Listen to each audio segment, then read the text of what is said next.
பத்திரிகை உலகின் தந்தையாக கருதப்படுகின்ற சீபா ஆதித்தனார் அவருடைய புதல்வர் அன்பிற்கினிய ராமச்சந்திர ஆதித்தனார் அவர்களுடைய 90ஆம் ஆண்டு பிறந்த நாளை முன்னிட்டு அவருக்கு மரியாதை செலுத்துவதை ஒரு மாபெரும் கடமையாக கருதுகிறோம். மாண்புமிகு தமிழக முதல்வர் அவர்கள்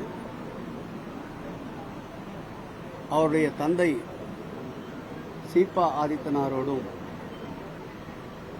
இன்றைய தமிழக முதல்வர் நம்முடைய ராமச்சந்திரன் ஆதித்தனார் அவர்களோடும் அதேபோல் நம்முடைய மாலை முரசை இன்றைக்கு தூக்கி பிடித்து பாமரர்களும் எளிய முறையில் தமிழ் படிக்கின்ற வகையில் பத்திரிகையை தொடர்ந்து நடத்தி வருபவரான கண்ணனாதித்தன் வரையில் மாறாத பற்றும் பாசமும் கொண்டு எந்நாளும் அவர்களோடு அன்போடு பழகி கொண்டிருக்கின்ற மாண்புமிகு தமிழ்நாடு முதலமைச்சரின் சார்பில் இன்றைக்கு அவருக்கு பிறந்த நாளை முன்னிட்டு அவரை வணங்கி அந்த நிகழ்விலே பங்கேற்றதில் மற்றற்ற மகிழ்ச்சி அடைகிறேன்.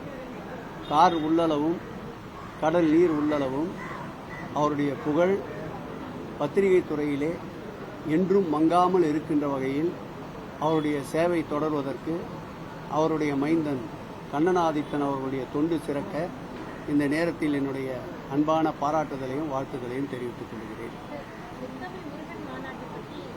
டைவர்ஷன் ஆயிடும் சொல்லுமா. முருகபக்தர்களை திசை திருப்பதற்காகவும் அவருடைய வாக்கு வங்கிக்காகவும் தான் இந்த முருகபக்த மாநாடுங்கிற ஒரு நாடகத்தை வந்து திராவிட அரசு வந்து நடத்துறாங்க. அவர் புரிந்தும் புரியாமல் பேசுவார், அறிந்தும் அறியாமல் பேசுவார். அதாவது உண்மையை வந்து தட்டு சோற்றில் ஒரு பூசணிக்காயை மறைக்கின்ற வித்தையை கற்றவர் அவர். இந்த ஆட்சியை பொறுத்தளவில் தமிழ்கடவுள் முருகனுக்கு புகழ் சேர்க்கின்ற வகையில் திருச்செந்தூரிலே 300 கோடி ரூபாய் அளவில் பெருந்திட்ட வரைவை உருவாக்கி இன்றைக்கு மாபெரும் திருப்பணி அங்கே நடைபெற்றுக் கொண்டிருக்கிறது. அடுத்த ஆண்டு இறுதிக்குள் குடமுழுக்கு அந்த திருப்பணிகள் முடிவுறுகின்ற நிலையிலே இருக்கின்றன. அதைத் தொடர்ந்து அறுவடை வீடுகளான நம்முடைய பழனியிலே 50 ஏக்கர் நிலத்தை ரூபாய் 58 கோடி செலவில் 2வது பெருந்திட்ட வரைவுக்கு எடுக்க இருக்கின்றோம். தற்பொழுது முதல் பெருந்திட்ட வரைவு 99 கோடி ரூபாய் செலவில் பணிகள் நடந்து கொண்டிருக்கின்றன. முருகனுக்கு பெருமை சேர்க்கின்ற வகையில் பழனி தண்டாயுதபாணி திருக்கோவிலுக்கு இந்த ஆட்சி ஏற்பட்ட பிறகுதான் குடமுழுக்கு வெறும் விமர்சையாக நடந்தது. அதோடு மாத்திரமல்லாமல் அதில் தமிழ் மந்திரங்களும் அந்த குடமுழுக்கிலே ஓதப்பட்டன. அதேபோல் நம்முடைய திருத்தணியில் பெருந்திட்ட வரைவு பணிகள் 90 கோடி ரூபாய் செலவில் மேற்கொள்ளப்பட்டு வருகின்றன.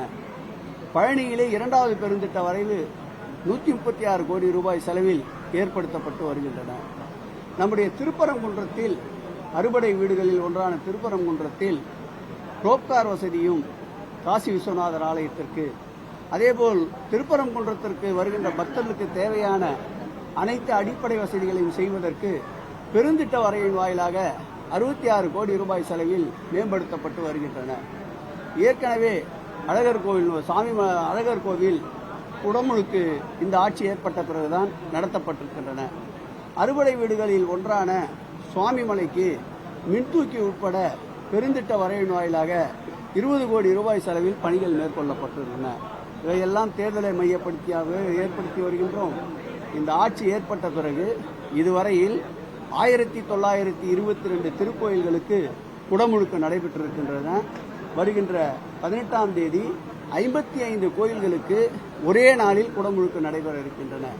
இந்த ஆண்டு இறுதிக்குள் நிச்சயமாக 2000 கோயில்களுக்கு குடமுழுக்கு நடத்தப்பட இருக்கின்றன. அந்த வகையில் எந்தவித எதிர்பார்ப்பும் இல்லாமல் இறைவனை வணங்குகின்றவர்களும் மனிதர்கள் நம்முடைய மன்னர்கள், நம்முடைய இந்நாட்டு மன்னர்கள் என்பதை கருத்திலே கொண்டு இறைவனுக்கு திருப்பணி செய்வதும் திருக்கோயில்களுக்கு குடமுழுக்கு செய்வதும் வருகின்ற பக்தர்களுக்கு தேவையான அடிப்படை வசதிகளை செய்வதும் தான் இந்த ஆட்சியினுடைய கொள்கை. அந்த கொள்கையின் வடிவிலே மாண்புமிகு தமிழக முதல்வர் அவர்கள் முருகனுக்கு பெருமை சேர்க்கின்ற இந்த மாநாட்டை தேர்தலை மையப்படுத்தி எடுக்கவில்லை. இந்த தேர்தல் இப்பொழுது இடைப்பட்ட காலத்தில் எந்த தேர்தலும் இல்லை. 2026ஆம் ஆண்டு நடைபெற இருக்கின்ற சட்டமன்ற தேர்தலிலும் மீண்டும் இன்றைய மக்களின் முதல்வர் மாண்புமிகு தமிழக முதலமைச்சர் அவருடைய அரிய திட்டங்களால் நிச்சயம் மீண்டும் தமிழகத்தின் முதலமைச்சர் ஆவார். ஆகவே முருகர் பக்தர் மாநாட்டை அரசியல் தொடர்புபடுத்தி பேச வேண்டாம் என்று அன்போடு கேட்டுக்கொண்டு இந்த நிகழ்ச்சியை பெருமையோடு அவர்கள் பார்க்க வேண்டும் என்பதை, இந்த நிகழ்ச்சிக்காக அவர்கள் பெருமை அடைய வேண்டும் என்பதை நான் அவருக்கு அன்பான வேண்டுகோளாக வைக்கிறேன். இதுக்கு வந்தோம், இது டைவர்ஷன் ஆகிடும், வேற தான் போயிட்டு. நன்றி.